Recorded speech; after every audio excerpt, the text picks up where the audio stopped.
দেখাও।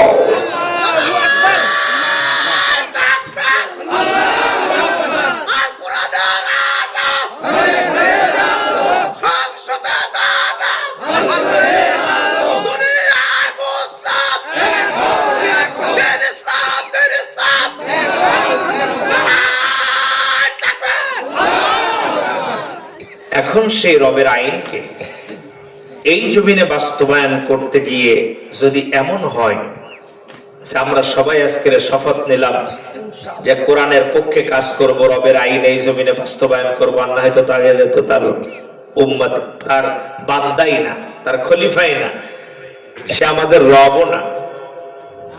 এখন এই চিন্তা করে আজকের শপথ নিলাম, কিন্তু দেখা গেল বিপদ আসলে আমার ডাইনে যে ছিল তিনি 5 প্যাকেট বিরিয়ানির বদলে চলে গেছে। অবশ্য বগুড়া এরম হয় না।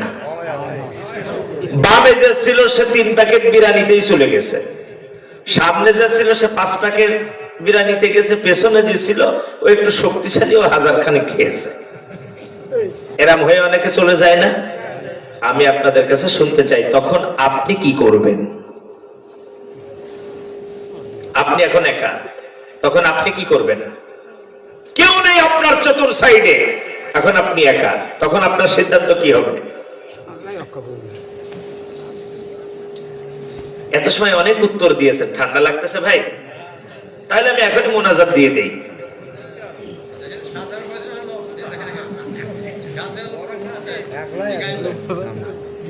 কি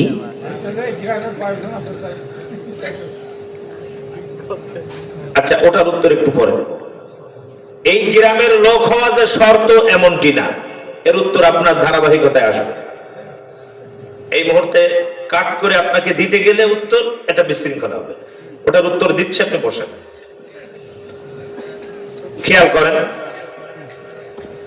কেউ যখন থাকবে না তখনও আমি সুম্মাস্তাকামু, দৃঢ়তার সাথে কি করব? একটু আওয়াজ দিয়ে বলবেন, কেউ যখন থাকবে না ইসলামের পক্ষে তখনও কে থাকবে? আল্লাহ থাকবে, আমি থাকবো। হ্যাঁ, এই সুন্দর উত্তর হয়েছে, ধন্যবাদ।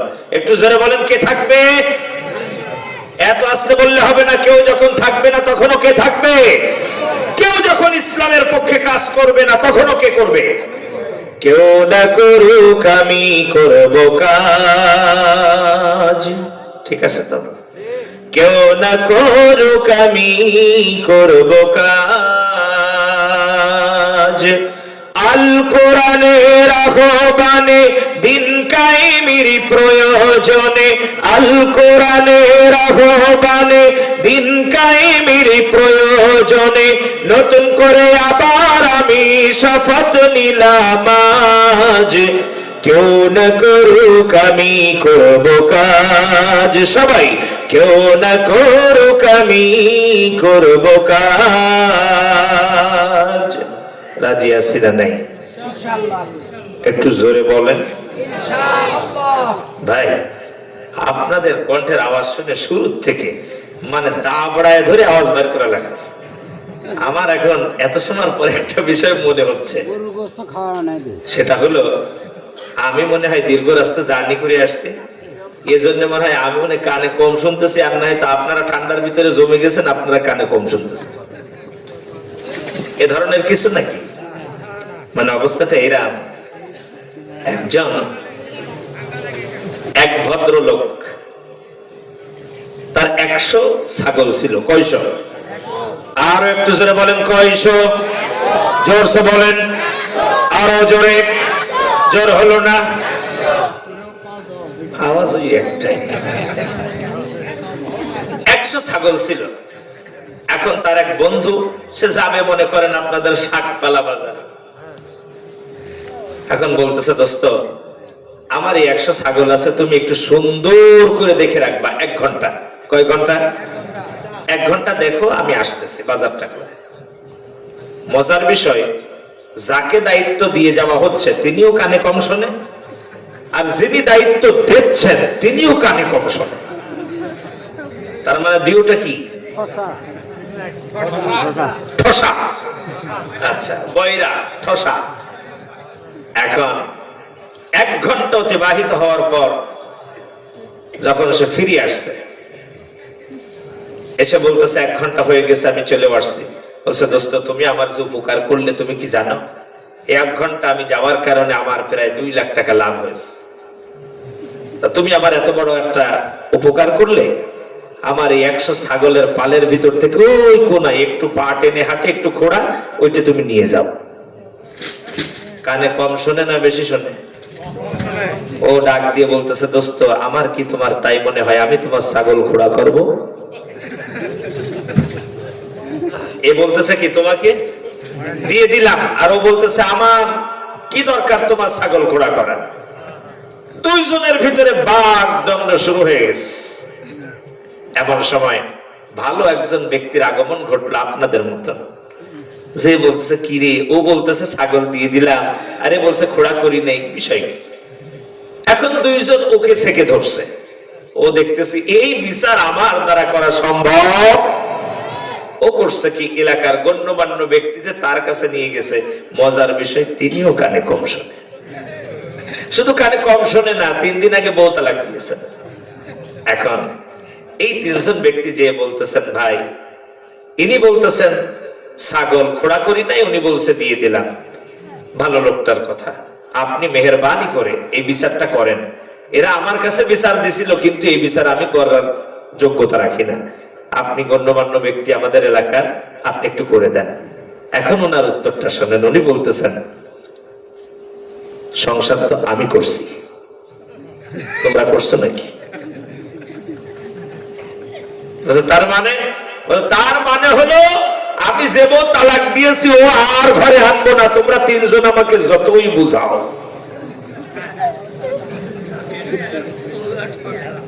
তার মানে ওটাও কি ঠোসা, ওটাও শুনতে পারে নাই, কেউ কারো কথা শুনতে পারে নাই। প্রিয় ভাইরা, প্রায় 1 ঘন্টা 1 ঘন্টা চিল্লাইলাম, কিন্তু আওয়াজ উঠলই না আপনাদের থেকে। তার মানে আমি কান ঠোসা না আপনারা কান ঠোসা, আল্লাহই ভালো জানে। একটু জোরে আওয়াজ দিয়ে বলেন তো, আমরা কেউ কি কান ঠোসা? এবার ঠিক আছে। প্রিয় ভাইরা আমার, আল্লাহর হাবিব তখন চিন্তা করলেন, আমি যখন চলেই যাব কি গাছ লাগিয়ে রেখে যাই? ইসলামের গাছ। ওদের প্রত্যেকের চোখ এখন ইসলামের গাছের দিকে। মিটিং শুরু হয়ে গেল, এই গাছ কি করা যায়? আবু জাহেল পরামর্শ চাইল তার মন্ত্রী পরিষদে। প্রত্যেকের একটাই কথা, নেতা এই গাছটাকে আমরা কেটে ফেলি, কেটে ফেললেই তো সমাধান হয়। আবু জাহেল ডাক দিয়ে বলছে, এতদিন জানতাম তোমরা মাথা মোটা মন্ত্রী, কিন্তু আজকের প্রমাণ হয়ে গেল সত্যিই তোমরা মাথা মোটা। কারণ তোমরা কি জানো, এই গাছটাকে যদি কেটে ফেলা হয়, এই চতুর্দিক থেকে গাছের ফড়কি বের হবে। ঠিক তেমনি ফ্যাসিস্ট জালিম সরকার একজন মুফাসসিরকে হত্যা করে মনে করেছিল এই বাংলার জমিন থেকে মুফাসসির বিদায় নেবে, সব মাথা ছাড়া দিয়ে আর কেউ উঠতে পারবে না। কিন্তু এক মুফাসসিরের রক্তের বিনিময়ে প্রত্যেক জেলায় আল্লাহ তাআলা শত শত মুফাসসির তৈরি করে দিয়েছে। প্রিয় ভাইরা আমার, ওরা চিন্তা করলো গাছ আমরা কাটবো না, আমরা শিকড় শুদ্ধ উঠায় ফেলবো।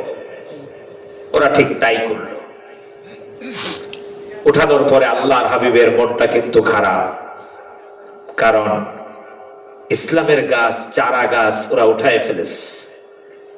আল্লাহ তাআলা ডাক দিয়ে বললেন, নবী টেনশন করবেন না, চিন্তা করবেন না নবী, ওরা গাছ উঠায় ফেলেছে, তাতে কোনো টেনশন নাই, কারণ গাছ আপনারই উঠানো লাগতো। আপনারই গাছ কি করা লাগতো? উঠানো লাগতো। কারণ বর্ষার মৌসুমে যারা চারা লাগাইছিলেন, নার্সারিতে যাবেন, যেখানে আপনার ওই গাছের বীজ দেওয়া হয়, ওখানেই কি গাছটা বড় হয় না ওখান থেকে উঠায় ফেলা হয়? আচ্ছা বলেন তো, উঠাই কেন? অন্য জায়গায় লাগানোর উদ্দেশ্যে। কারণ যেখানে অঙ্কুর গজিয়েছে ওখানেই যদি গাছটা বড় হয় তাহলে গাছ বেশি বাড়বে না। দ্রুত বাড়ানোর জন্য ওটাকে ওখান থেকে কি করা লাগবে? ও নবী, ওই গাছ আপনার উঠানো লাগতো, ওরা গাছটাকে উঠায় দিয়ে আপনাকে উপকার করেছে, কাজে হেল্প করেছে। ঠিক তেমনি এই বাংলাদেশে ইসলাম কবে সামনে আসবে, রবের আইন বাস্তবায়ন কবে হবে, আমরা হতাশ ছিলাম। কিন্তু এই বাংলার জমিনে সত্যিকারের কিছু দেশ প্রেমিককে হত্যা করে ফ্যাসিস্টরা মনে করেছিল যে ইসলাম মনে হয় আর কোনদিন বাংলাদেশে হাত ছাড়িয়ে দিতে পারবে না। কিন্তু তাদের শাহাদাতের বিনিময়ে, তাদের রক্তের বিনিময়ে বাংলাদেশে ইসলাম আজকের ঝাড়া দিয়ে উঠেছে। জোরে বলুন কথা ঠিক কিনা? ওরা জানতো না যে ওরা যে গাছটা উপড়ায় ফেলেছে এটা অন্য জায়গায় লাগালে দ্রুত বেড়ে যাবে। প্রিয় ভাইয়েরা আমার, আল্লাহর হাবিব রাহমাতাল লিল আলামিন যখন এই গাছটা উপড়িয়ে ফেললো, 2-4 দিন ন্যাচারাল আবহাওয়ার সাথে আছে, এমন সময় এবার ওরা ওই গাছের উপরে আঘাত করা শুরু করলো মেরে ফেলার জন্য। আল্লাহর হাবিবের মন আবার খারাপ হলো, উঠায় ফেলেছে ফেলুক, কিন্তু আঘাত করতেছে কেন? আল্লাহ তাআলা ডাক দিয়ে বললেন, নবী এই গাছের উপরে আঘাত করতেছে, করতে দেন, কারণ এই গাছের উপরে যত আঘাত আসবে নবী, এই গাছ ভাঙবে না, মস্কাবে না, আরো শক্ত হবে। চিৎকার মেরে বলুন আল্লাহু আকবার।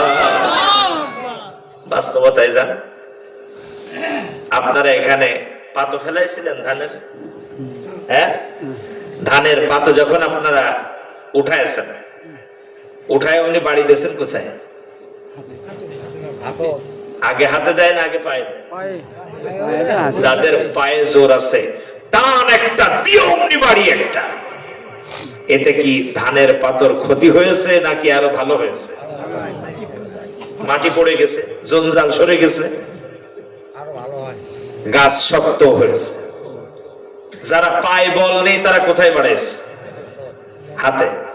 যাদের হাতে শক্তি নাই তারা কোথায়? সাইজ করা কষা সাইডে নিয়ে বসে এক এক টান দেয় আর কি করে বাড়ি দেয়। এই বাড়িতে বীজের আরো কি হয়েছে? কল্যাণ না অকল্যাণ? কল্যাণ হয়েছে। প্রিয় ভাইয়েরা আমার, সেজন্য ইসলাম পন্থীদের উপরে যারা বলেছে ক্বালু রাব্বুনাল্লাহ, আমার রবকে, আল্লাহ জন্যই বললেন সুম্মাস্তাকামু, দৃঢ়তার সাথে দাঁড়িয়ে থাকো। কারণ এই ধরনের বাড়ি খাইতে হবে। বাড়ি খাওয়ার পরে, জেল জুলুম হুলিয়ার পরে, স্টিম রুলার চলার পরে যারা সুম্মাস্তাকামু, দৃঢ়তার সাথে দাঁড়িয়ে থাকতে পারবে, তোমাদেরকে আমি বিজয় দান করব। কে বলতেছেন? আরো জোরে বলেন। প্রিয় ভাইরা আমার, আল্লাহ রাব্বুল আলামিন বললেন, নবী টেনশন করেন না, যে আঘাত আসতেছে এই আঘাত হলো এই গাছটাকে বড় করার আঘাত।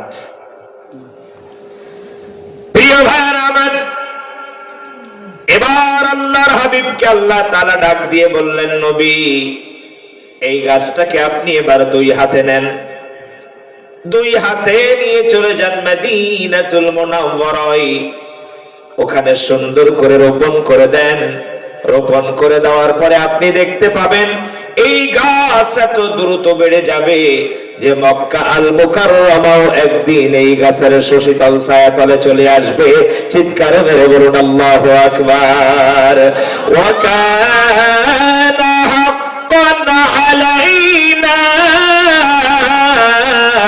নাসরুল মুমিনিন।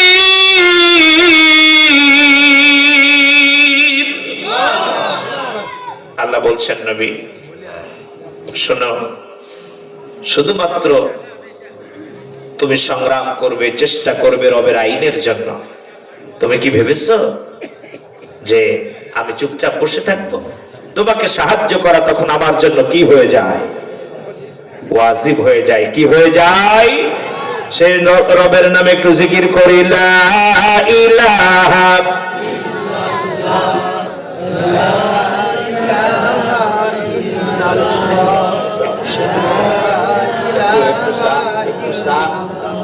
একটু গরম পানি দেন। জোরে লা ইলাহা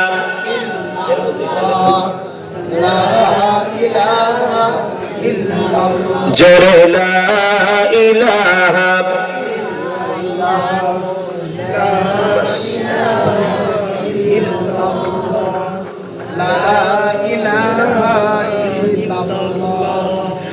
পৃথিবী আমার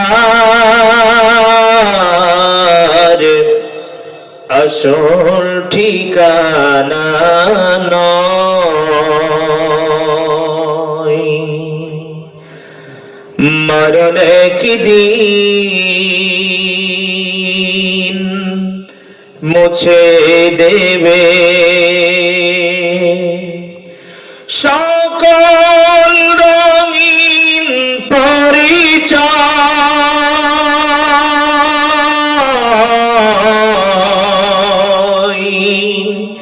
পৃথিবী আমার আসল ঠিকানা নয়, লা ইলাহা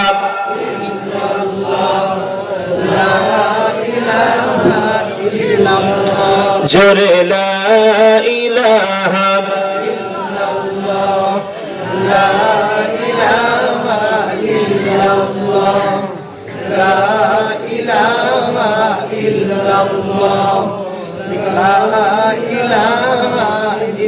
লা ইলাহা ইল্লাল্লাহ, লা ইলাহা ইল্লাল্লাহ মুহাম্মাদুর রাসূলুল্লাহ। আল্লাহুম্মা সাল্লি আলা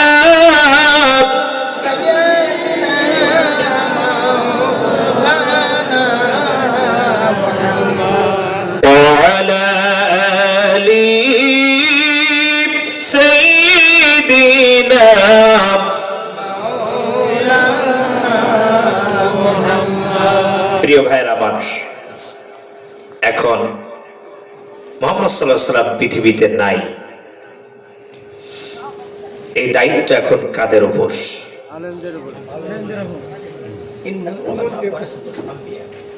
বুঝে শুনে উত্তর দিবেন। আল উলামা ওয়ারাসাতুল আম্বিয়া, ঠিক আছে, যে সকল উলামায়ে কেরাম নবীর ওয়ারিস, আম্বিয়ায়ে কেরামের ওয়ারিস, ঠিক আছে, কিন্তু আপনারা কি?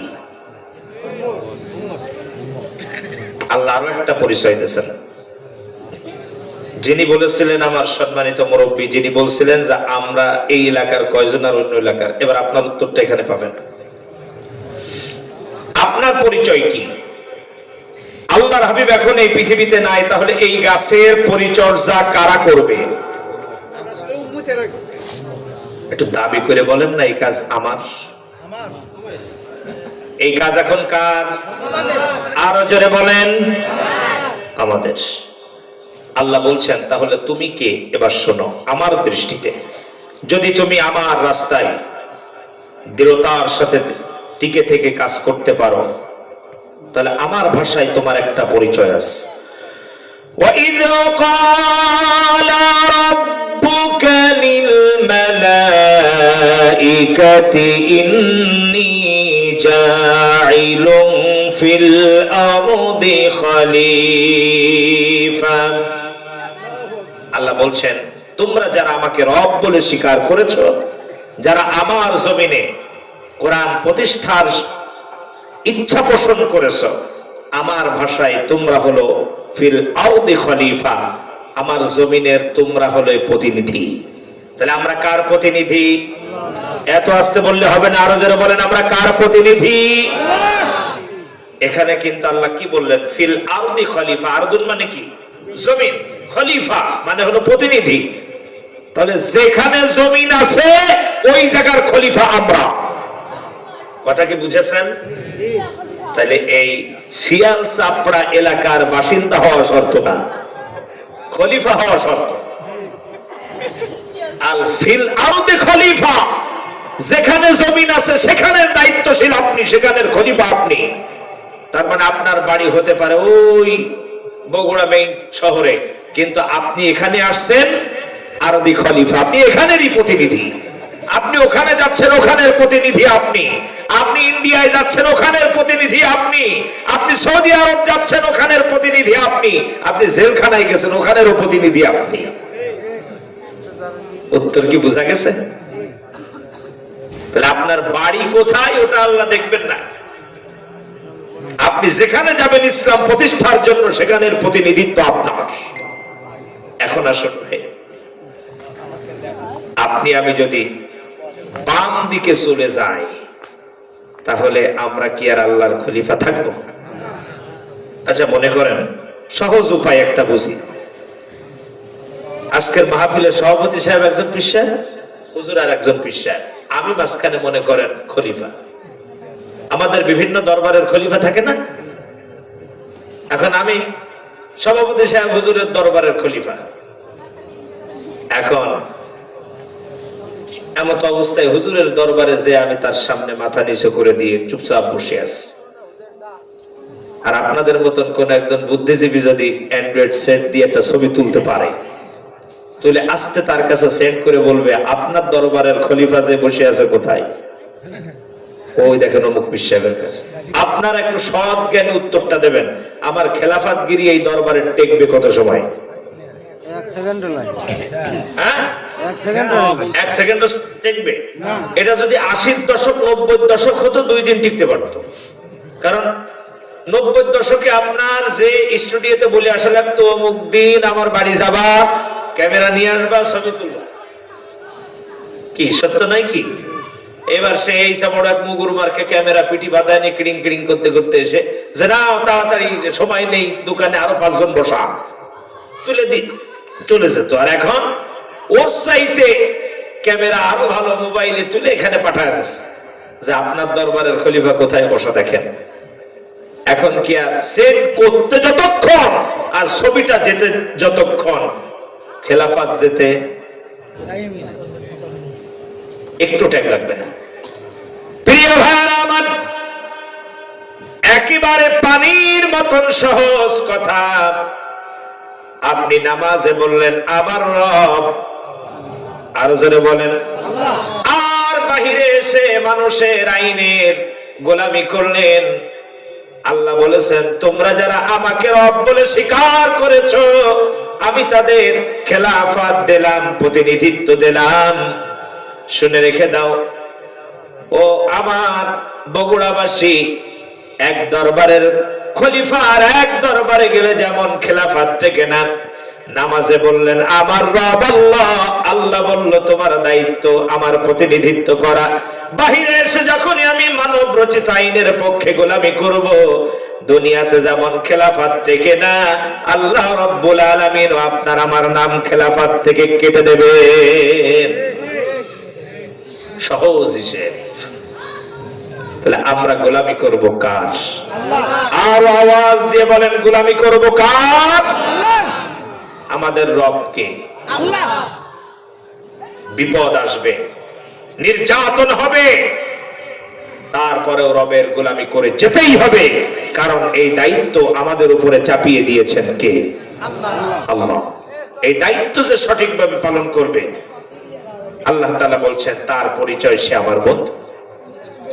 আলা ইন্না আউলিয়া আল্লাহি লা খাউফুন আলাইহিম ওয়া লা হুম ইয়াহজানুন। তাহলে আমরা কার বন্ধু? এত আস্তে বললে হবে না, আরো জোরে বলেন কার বন্ধু?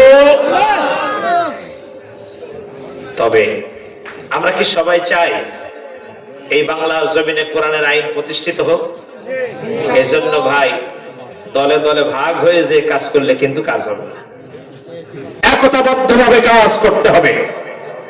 আমি এখানে বলতে চাই, শুনুন, যাদের বাংলাদেশ না তারা সব ভেঙে চলে গেছে। কথা বলেন না কেন?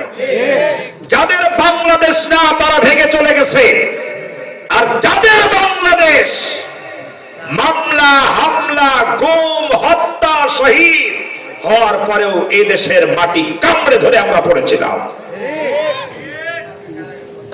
এই জন্য বলতে চাই,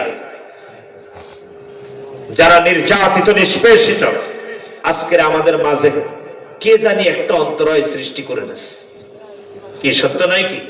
অথচ আপনি আমি তো ওই জেলখানায় একসাথে ছিলাম, আপনি আমি তো কোর্টে একসাথে হাজিরা দিয়েছি, আপনাকে আমাকে তো একসাথেই বেড়ি পরানো হয়েছিল।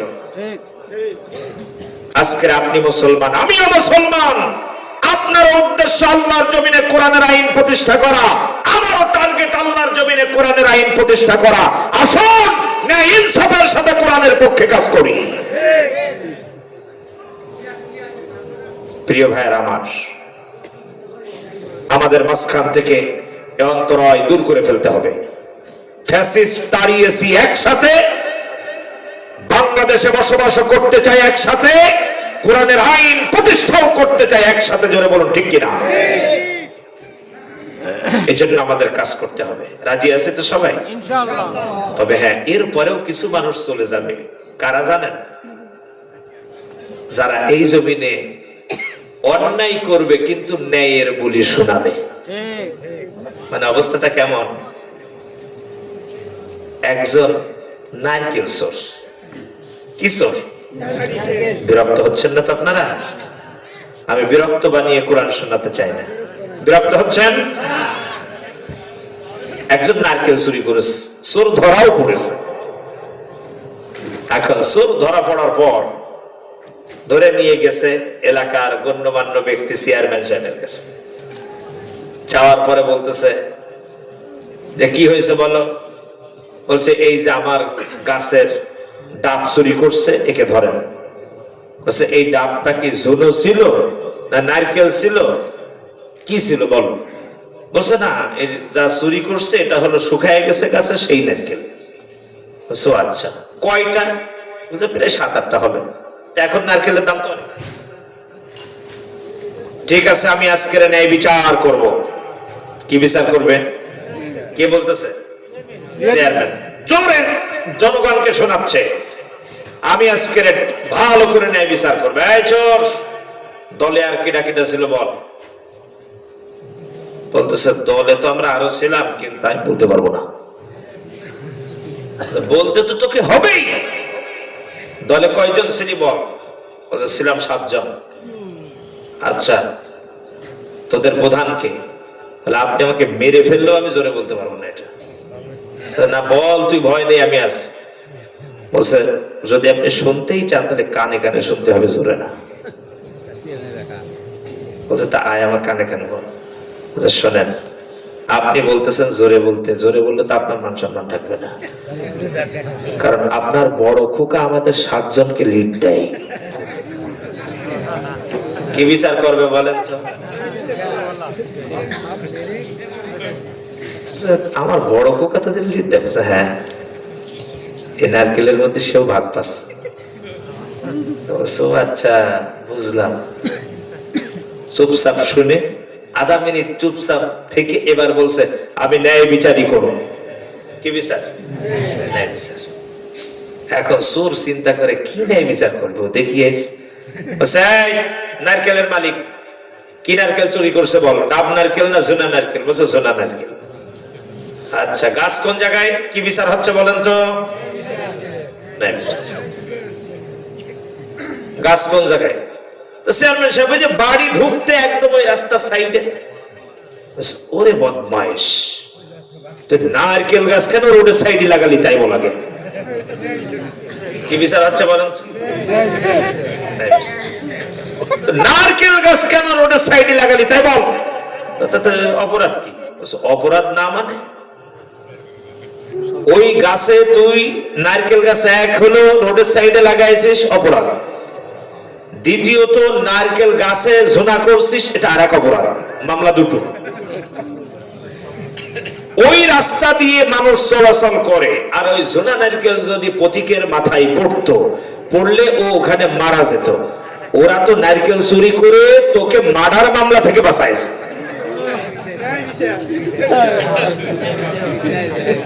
কি বিচার হচ্ছে? ন্যায় বিচার। তা বলছে ঠিক আছে, তাহলে চেয়ারম্যান সাহেব আমার ভুল হয়ে গেছে, আমি গাছ কেটে ফেলবো। চেয়ারম্যান মনে মনে ভাবে যে সামনে আমার নির্বাচন, এই ন্যায় বিচারের কথা যদি চার দোকানে আলোচনা হয় তাহলে আমার তো গোল্লায় যাবে। বলতেছে এত বড় অপরাধ করার পরে তুমি জেল খাটবে না, তা হবে না। ওসি সাহেবকে ডেকে বাস, মামলা কয়টা হয়েছে বলেন তো? 3টা। চোর বাইরে আর গাছের মালিক। বিগত দিনে এই বাংলাদেশের বিচারগুলো ঠিক এভাবে হয়েছে না? কথা বলেন না কেন? যারা ফ্যাসিস্টের দলের অন্তর্ভুক্ত ছিল না তাদের প্রত্যেককে এইভাবে মামলা দেওয়া হয়েছে। কাজেই আমরা আর ফ্যাসিস্ট কোনোদিন বাংলাদেশে দেখতে চাই না। কাজে আমরা একসাথে ফ্যাসিস্ট বিরোধী আন্দোলন করেছি রাজপথে, একতাবদ্ধভাবে এই বাংলাদেশ থেকে ব্রিটিশের আইনকে উৎখাত করে কোরআনের আইন প্রতিষ্ঠা করতে চাই। এজন্য একতাবদ্ধ হতে হবে। আমাদের মাঝে কোনো অন্তরায় নয়, একটাই দল, কলু রব্বুনাল্লাহ। মনে থাকবে ইনশাআল্লাহ? আর একটু জোরে বলেন, মনে থাকবে? প্রিয় ভাইয়ের আমার, এখন একটু অন্য প্রসঙ্গে কথা বলতে চাই। আপনাদের কাছে শুনতে চাই কোরআনের এই কথাগুলো আপনাদের কেমন লেগেছে? আর একটু জোরে বলেন। তার চেয়ে আমার বেশি ভালো লেগেছে কি জানেন? যখন এসে হাফেজ সাহেবের মুখে শুনলাম এই এলাকার এই মাদ্রাসাটা আজকেই উদ্বোধন হয়েছে, এই নতুন বিল্ডিংটা এখানে আজকে প্রথম উঠছে। এরপরে আবার আপনার এত সুন্দর একটা প্যান্ডেল, লাইটিং, এত সুন্দর সাউন্ড, এর প্রত্যেকটার খরচ আছে না নাই? আর একটু জোরে বলেন। আমি আপনাদের কাছে ছোট্ট করে একটু কথা বলবো, বেশি না, 2-4-5 মিনিট। এত সময় আলোচনা শুনেছি কোরআন থেকে, আমরা কি আজকের এই মুহূর্তে, এই গভীর রজনীতে, ঠান্ডার সময় যে আব্বার জমি জায়গা ভোগ করি, এই মুহূর্তে কারো প্রস্তাব আসবে না,